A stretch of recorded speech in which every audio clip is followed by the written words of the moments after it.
The word Agharta is of Buddhist origin. It refers to the subterranean world or empire in whose existence all true Buddhists fervently believe.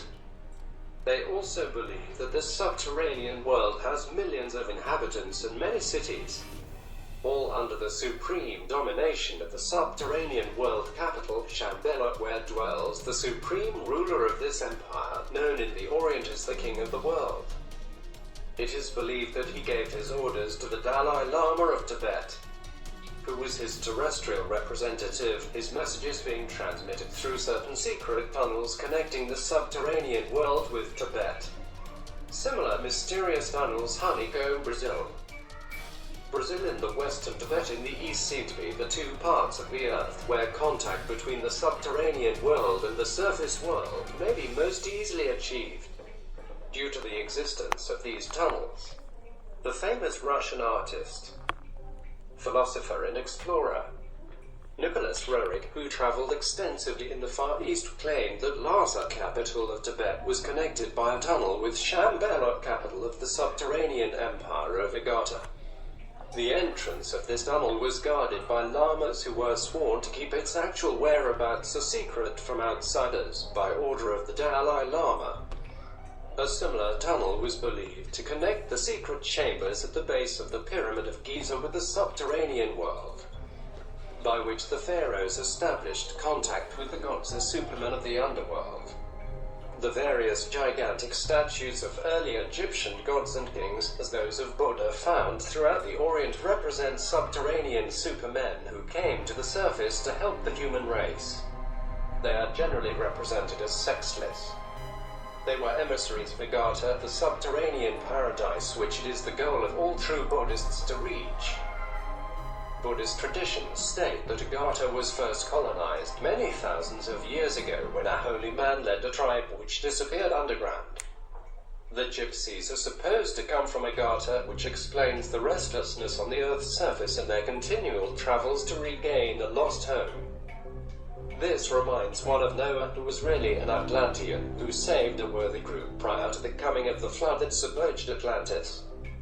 It is believed that he brought his group to the high plateau of Brazil, where they settled in subterranean cities, connected with the surface by tunnels. In order to escape from poisoning by the radioactive fallout produced by the nuclear war the Atlanteans fought, which brought on the flood that submerged the continent. The subterranean civilization Agharta is believed to represent a continuation of Atlantean civilization, which, having learned the lesson of the futility of war, remained in a state of peace ever since, making stupendous scientific progress uninterrupted by the setbacks of recurrent wars, as our surface civilization has been. The civilization is many thousands of years old, while ours is very young, only a few centuries old. Subterranean scientists are able to wield forces of nature we know nothing about, as demonstrated by the flying saucers, which are operated by a new unknown source of energy, more subtle than atomic energy.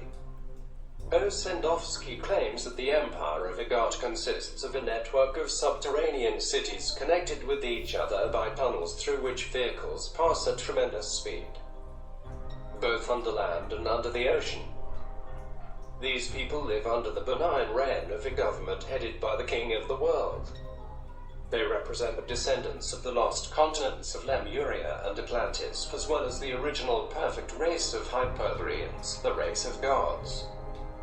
During various epochs in history, the Aghartan supermen gods came to the surface to teach the human race and save it from wars, catastrophes, and destruction. The coming of the flying saucer soon after the first atomic explosion in Hiroshima represents another such visitation. But THL's time, the gods themselves did not appear among men, but they sent their emissaries. The Indian epic Ramayana describes Rama as such an emissary from Agharta coming on an aerial vehicle, which was probably a flying saucer. A Chinese tradition speaks of divine teachers coming on aerial vehicles.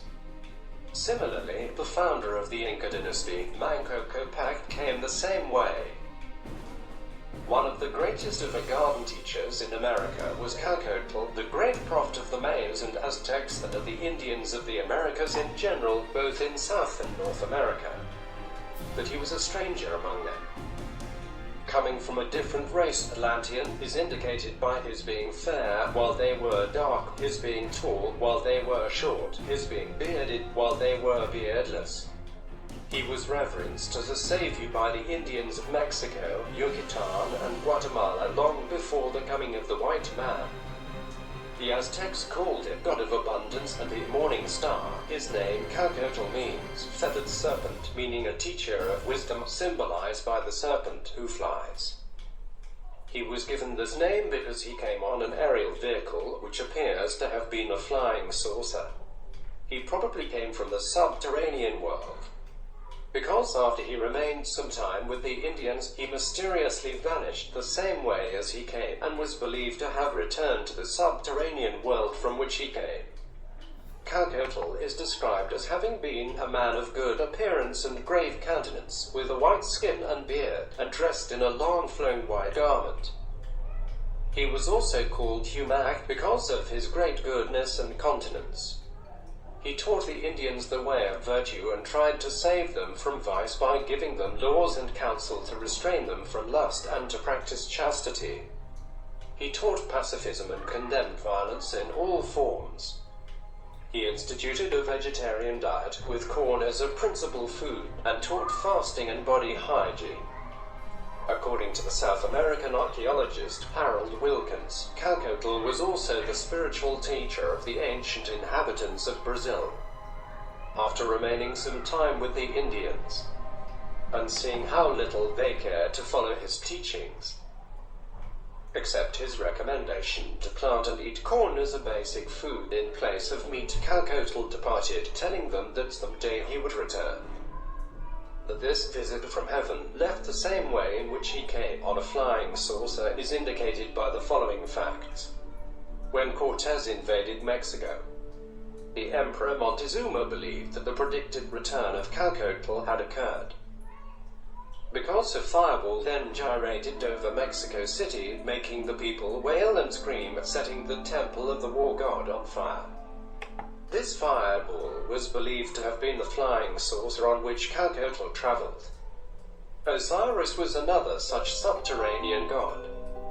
According to Donnelly in his book, Atlantis, the antediluvian world, the gods of the ancients were the rulers of Atlantis and members of a superhuman race which governed the human race.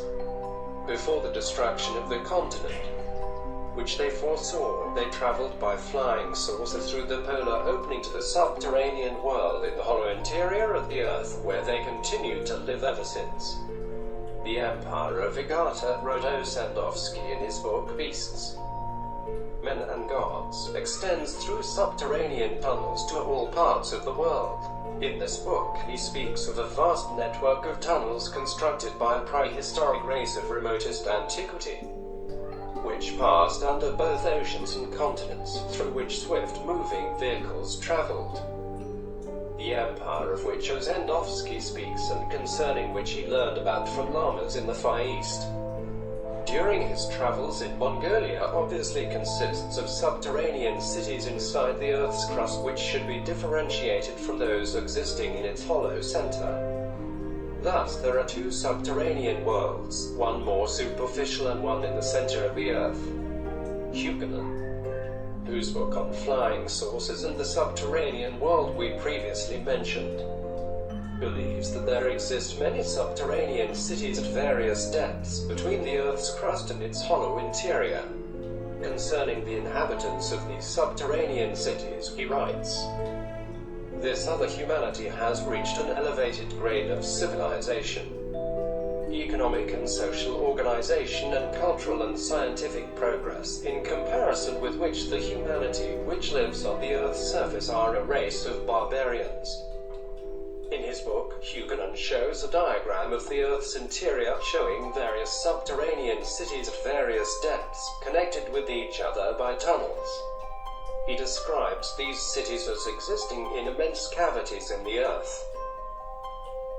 The city of Shambhala, the capital of the Subterranean Empire, he portrays as existing at the center of the earth, in its hollow interior rather than inside its solid crust. O. Sandowski writes, all the subterranean caverns of America are inhabited by an ancient people who disappeared from the world. These people and the subterranean regions where they dwell are under the supreme authority of the King of the world. Both the Atlantic and Pacific Oceans were once the home of vast continents which later became submerged, and their inhabitants found refuge in the subterranean world. The profound caverns are illuminated by a resplendent light which permits the growing of cereals and other vegetables and gives the inhabitants a long lifespan free from disease. In this world exists a large population and many tribes.